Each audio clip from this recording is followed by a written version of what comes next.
Did you know that your life is a movie? Well, it is, but not in the way that you think. Let me explain to you why your life is a Hollywood blockbuster.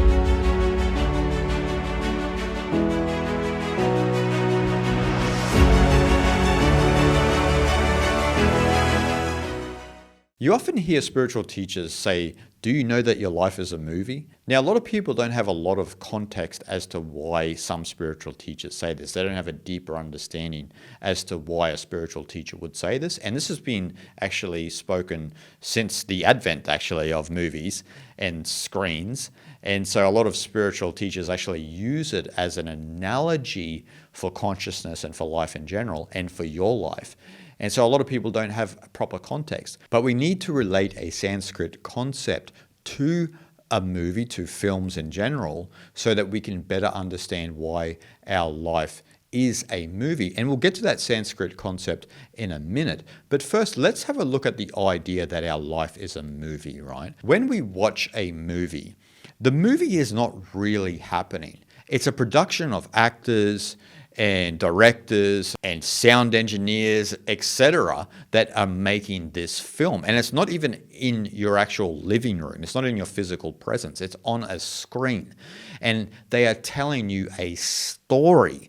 Now, what happens is when we watch these stories is we get invested in the story, right? We become emotional or sad or angry. And in some sense, people can suffer when they watch a particular movie, even get scared, right? You can watch a horror film and you can be scared and it affects your immediate reality around you. We've probably all been a child where we've watched a scary movie and then we're scared to go to sleep with the lights off, right? So it affects your immediate reality because it's playing in your mind. And so the fact of the matter is that didn't really happen.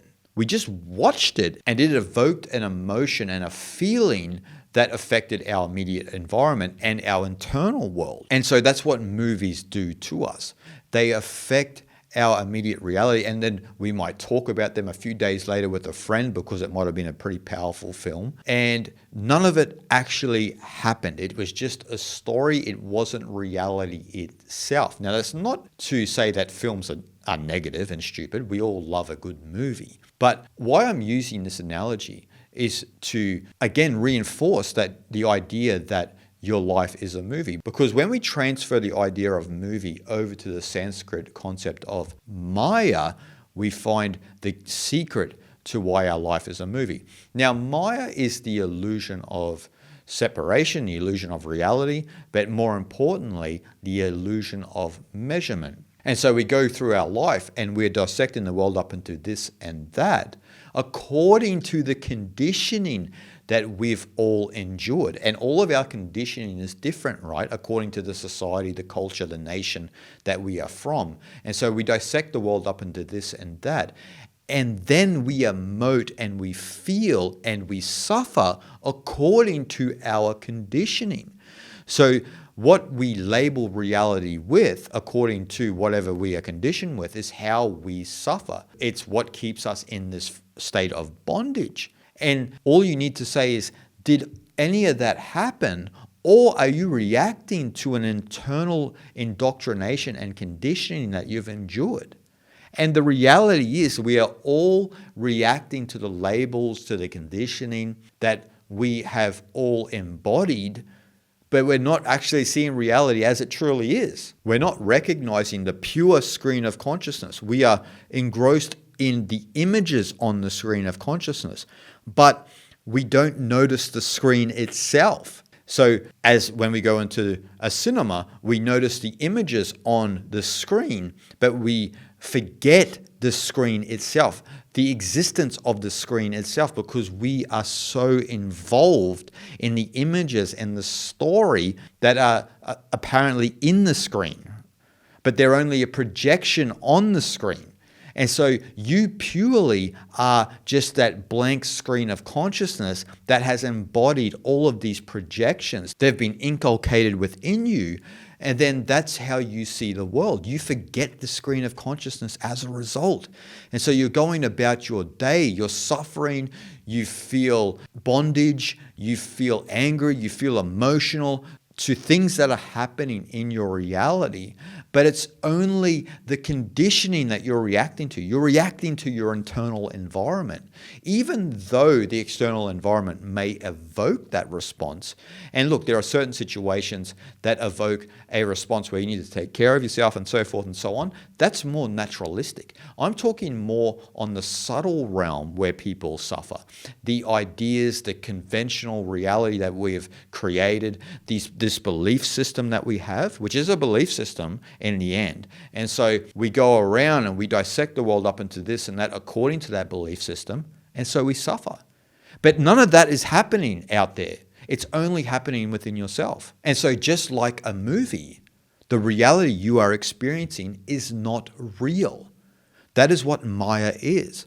It's not real. You're going around thinking that all of these images within the screen of consciousness, all of these ideas, all of these conventional ways of thinking of right and wrong, good and bad, are what reality is. But that is what the illusion is. That's what is not real. And so when you turn that internal projector off, you notice that there's just the screen of consciousness. That's what is real. The pure, non-dual consciousness that you are. That is what is real. That is what in Sanskrit is called Brahman. And in the great Advaita Vedanta text, Shankara actually says many times, Brahman alone is real. Maya is the illusion. It's the illusion of measurement. And so that's the problem, right? That's the movie playing out. We're going around labeling things, we're dissecting the world up into this and that according to our conditioning. So then it gets overlaid then with right and wrong, good and bad. And so it doesn't stay just at the level of saying that this is yellow and that's red. It gets more subtle and then we begin to suffer. And we are the reason we are suffering. But then we blame the external circumstance. And so that's the paradox of this life, right? Where we need to actually come back into the heart of our own existence to realize where this film is coming from. It's not coming from outside. Everybody else has their own film playing, and everyone else is not cognizant of that. But so you need to become aware of your own movie so that you can see the true nature of Brahman itself, the true nature of oneness, and you're stepping out of this field of labeling things according to your conditioning of right and wrong, nama, rupa, name and form. And so you can then see that the movie itself is a fiction. So your ego itself is a fiction, right? It's a fiction. It's a story that's been created. And then we ruminate on the stories in our mind. We constantly ruminate on those stories. And then that's how we frame the reality around us. We've probably all experienced this, right? Where someone might do something to you one day and they're completely indifferent to it, but you take it a certain way and you hold that for 24 hours. And then when you see that person again, you give it to them. And so that's the problem, right? To the other person, they are like, Abhaya Mudra, I didn't mean that. I don't know how you interpreted it that way, but okay, like let's try and sort this out. And so we often misjudge reality according to our conditioning. We think it is a certain way, but it's completely different. It's not that at all. And so we need to be fully aware of this fiction within ourselves, this story, this film that's playing out within us that we are projecting onto the world. But what we are seeing is not really what is happening. We're not seeing nature purely as it is. We have a superimposition on reality which eclipses the nature of Brahman, eclipses the true oneness of reality. So all we see is Maya. And so in the end, you need to realize that your life is based on a fiction story. And when you realize that your life is based on a fiction story, now I'm talking to the ego here, to the jiva, the persona system. When you realize that that jiva is based on a fiction story, then and only then can you discard of this film and come back into the true nature of the Atman, your true nature, what is ultimately real, which is identical with the oneness of Brahman itself.